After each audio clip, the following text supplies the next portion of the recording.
Hey everybody, this is H.R. Baker from MMAmadhouse.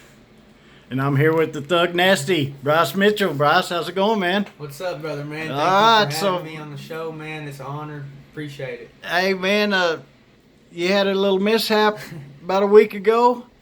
Man, tell the fans what happened, man. What happened? Tell us. So I guess about a week ago or a couple days ago, whatever, I can't even remember. But I ripped my nuts open. I got 13 stitches in my nuts. I was sizing up a board. I was on top of a 20-foot ladder, and I was holding up a board over my head, and I put my drill in my pants. So I didn't have anywhere else to put my drill. My pockets was full of tools. So I even tried putting it on the ladder, and it was about to fall off. So I just put it right in my pants and went to hold that board up, and drill went off, and then I mean, it was so much pain at first. Just so much pain. I just kind of went numb, and I thought my dick was gone because I just didn't know, and that's what my first panic was, is that I thought my dick was gone, and it just felt like something got ripped off. I didn't know what. I just felt like something got ripped, and so then I threw the board down and looked, and I saw my wiener, and I was pretty happy about that, and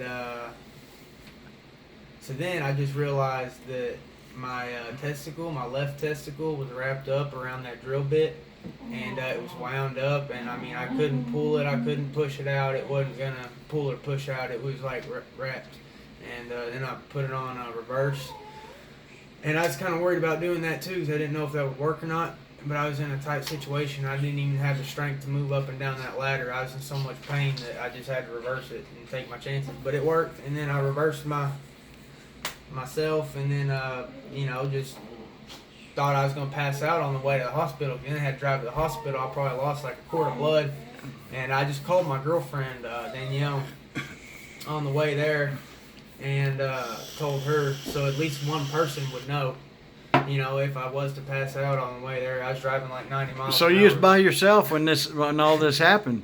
Yes, sir. I was building a roof. Nobody was around. You was all by yourself. And you put your drill in your pants. So did it stop the drill actually when you? Well, I guess evidently it snagged your shorts. Yeah. And well, the drill actually, just for whatever reason, the trigger got taken off. I guess I moved, like right when it went off, I moved my hips back, and then the trigger stopped getting pulled on the drill, and so then I just froze in that spot, and I didn't move an inch. I just froze, just still. But if I wouldn't have, there would not have been enough resistance on my nuts to stop the drill. There's so much torque in that drill, it would have ripped my nuts clean off, would have ripped my dick off, it would have ripped through the shorts. There's not enough torque. I mean, there's so much torque coming out of that drill, anything it catches, it's ripping off my body. So I just froze. I just knew that if that trigger would have got pulled anymore, I would have lost a testicle or two, a wiener or whatever. Wow. So somehow it locked in forward position, and then for some reason it unlocked, so it stopped. So your first reaction was, oh man. So you had to hit the reverse. Is that your first thought? You hit reverse? You hit reverse? And it reversed, and then the pressure, the tension unwound, and then I climbed down the ladder and drove as fast as I could to the hospital. So did you after you got the drill reversed and out, did you actually look down at it, seen all the blood, and then it's like, oh man, you're freaking out? Yeah, there was blood and semen spilling out everywhere. Because like I said, it was my nutsack, so there was semen. Literally split them open. Yeah, there was my testicle was hanging out. There was semen and blood spilling out, and there's still a stain in my truck on the driver's seat where I drove, because I mean there was so much blood. Everything I sat in got stained. Even the chair you're sitting in to do the interview, look up, you'll see a stain in that chair, because when I got home I was still leaking blood. You see a stain? You see a stain right there in that chair? There's a stain in it right there, a blood stain. We tried to get it out, but there's still, you can just see. You got another chair, man? No. And then I was bleeding everywhere. But other than the bleeding. So you drove yourself to the hospital? Yes, sir. And then you got to the hospital, and I guess all the nurses were like, Thug Nasty, room 222. Yeah, they was out there golfing. So I mean, I get, everybody had to be in wow land, like, wow, how did you do this, guy? Yeah, I went to White County and I had to sit back there for, well over an hour before they operated on me. And so I was just sitting there bleeding the whole time. But yeah, I just sat there and was just waiting and waiting. But once they gave me morphine, I couldn't. So did they end up? Did they save your testicles and They did. so everything just sewed you up and you should be good as new? Yeah, everything's good to go, brother. I'm back in back firing on all cylinders. So Man, I know. I wouldn't say that actually. I wouldn't say that because I still gotta wait like 2 weeks before I can train because everything's not sealed up 100%. You know. So have you got anything in the works coming up that's verified? That are you still just waiting on a date to get on to fight in the UFC or what? Man, I'll probably have to wait. Definitely till next year. I had a 5-month suspension after that last fight, and I'm not going to refute it. I'm just going to take that 5 months off because I had a rough year. 3 fights in that short amount of time. So I'm going to take till next year off, probably January, February, March, something like that. But just I have to have plenty of time to heal and then get back into fighting shape. Yeah. Because after that last fight, the reason I didn't train for about a month is because my leg and my knee was hurting so bad. It was hurting to straighten it and extend it and close it and push off of it. So I just haven't trained for about I don't know, since my last fight, and it was like July 4th or something like that. So probably ain't trained in about a month and a half, 2 months. So I need it 3 months just to get back into shape. So All right, so now you're just kind of waiting to get back to training, get back to doing what you do best. Thug Nasty, UFC, Ultimate 27 contestant. Yes, man, sir. just a freak accident. Have you talked to any of the bosses in UFC, and have they? I don't talk to anybody, brother. Yeah. I got my manager, Matt Weeble. He does all my. Yeah, I love it because he just does all that stuff for me. Yeah, Matt, I don't even have to talk to nobody. He just tells me what they're, Matt does great out there, man. Runs that Summit FC. I got to mention Summit FC, man, doing great things out there in Mississippi. That local show. Yeah, it's great. Yeah, I want to get out there and cover one of them fights one of these days. Now that I live closer, I may get out there. But I don't know if I fought on SFC. I've been to a dozen of their shows before, and I know Rudy's fought on it, and Chitwood's fought on it. Yeah. A bunch of people fought on it, but I don't think that I. Well, hey, the young phenom out of Rock City MMA, Ashton Kirby, just picked up his championship, lightweight championship, amateur championship. On SFC? Kid 17 years old. Yeah. 17 years old, man. So that's awesome. I know when I first met you at V3 fight, is actually the first time you ever got beat as an amateur. Brian Tidwell. Yeah. That's a bad dude. I ate breakfast with you that morning. I'm like, man, this guy is redneck dude, man. Yeah, I remember you was real quiet, man. You just kind of to yourself, but yeah, that was a great night, man. That was a heck of a weekend, man. It was. Really enjoyed it. What's his name? Sean Hammonds. All his guys are good, man. That whole Sean Hammonds gym, man, is just killers. Have you ever talked to Brian and maybe try to get a rematch with him, or is he out of the business? Or I don't even think he competed as a I've pro. never heard. I think after he beat me, I think he just went straight jiu-jitsu and just went over to California and started winning a bunch of jiu-jitsu tournaments. Wow. Well, I know you went on a tear ever since then because you ain't been beat since. But man, it pissed me off. In the Ultimate Fighter, I was mad at myself after that fight. Yeah, that was a great weekend, man. Yeah. I'll never forget that. The Big Tuna was on that card. There was Eli McLaughlin was on that card. Ross Campbell was on that card. Eli stayed at the hotel with me the week of the fight, my UFC fight that I had. Yeah.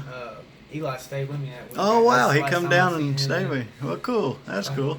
Yeah. I bet there's a boost of confidence, Oh yeah, it was fun. Heck yeah. It was fun. Well, I know me and Rudy are pretty tight, and me and Rudy are pretty good close buds, and I always enjoy seeing Rudy at the fights. And so, all right, man. So, anything else you want to add, or? Just thanks everybody supporting me. I'm looking forward to fighting next year, and I'm gonna be getting a roof done here in the next couple weeks. I'm gonna have to finish it up. What? So I mean, you got deer season coming up. Oh yeah, September 1st. So I mean, that's always an important part of time in the year for you. Is Oh yeah, I got some arrows last night. I'm ready. Man. go load up on that deer meat. And, Oh yeah.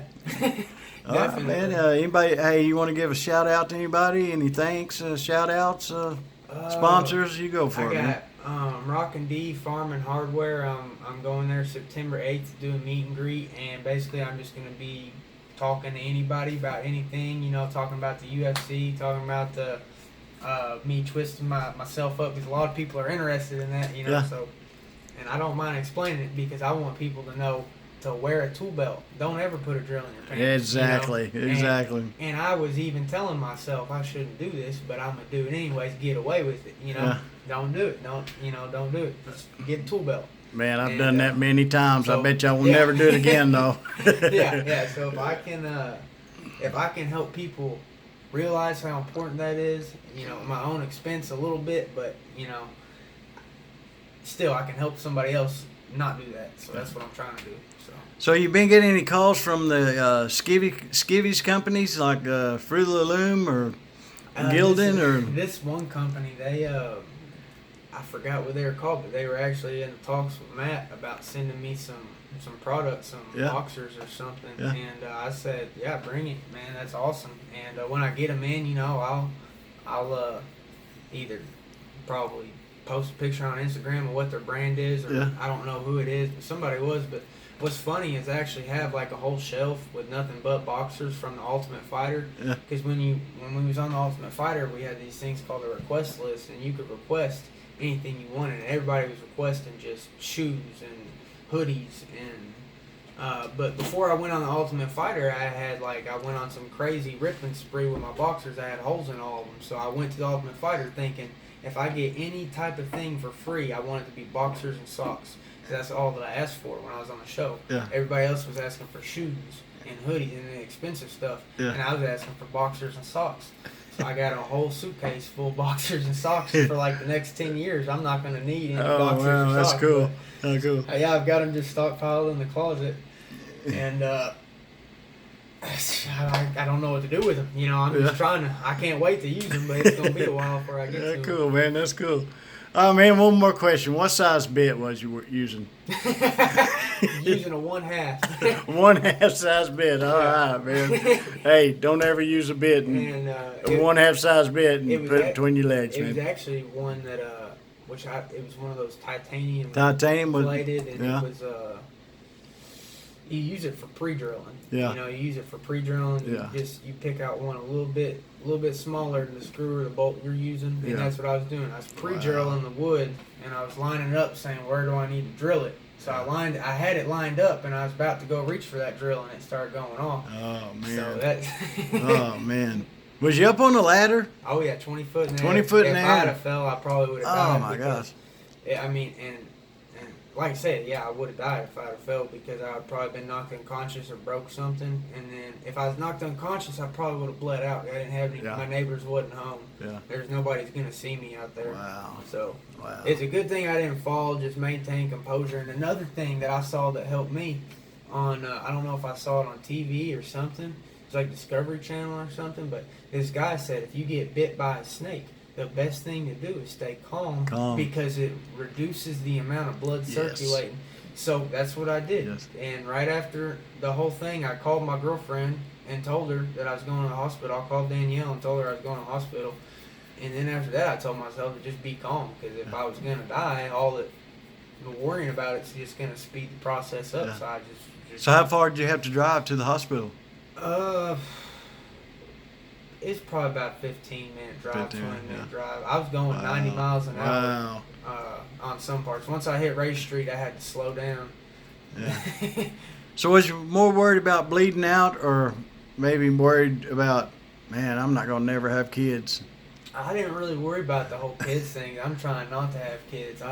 I wouldn't know what to do if I had kids. It would be rough on me, because I got school, training. Yeah, but one day. Yeah, maybe one day, yeah. But even then, I could have docked or something. I don't know. Yeah. But I wasn't even worried about that. I was just. I was just wondering what's going through your head, man. Like on the way from the time the accident happened and time you got down off the ladder to the time you got to the hospital. Well, I will tell you the lowest feeling of it is right when it first happened, because like I said, my stomach dropped. I mean, I felt sick because I thought my dick was gone. Like, I really did. It felt as if it happened so fast, and it was just so painful, and like everything was just on fire. Wow. And I thought my dick was gone. So that's what I was initially worried about. Once I saw that it was there, I was pretty happy after that. Wow, man. I'll tell you what, man, we're thankful that, things wasn't as bad as it did, but I guess, you got all sewed up and everything looks good, and you're going to recover 100%. Yes, sir. And we will see you back in the Thanks octagon. for having me, brother. I appreciate you. Ladies and gentlemen, Bryce Mitchell. Thank you.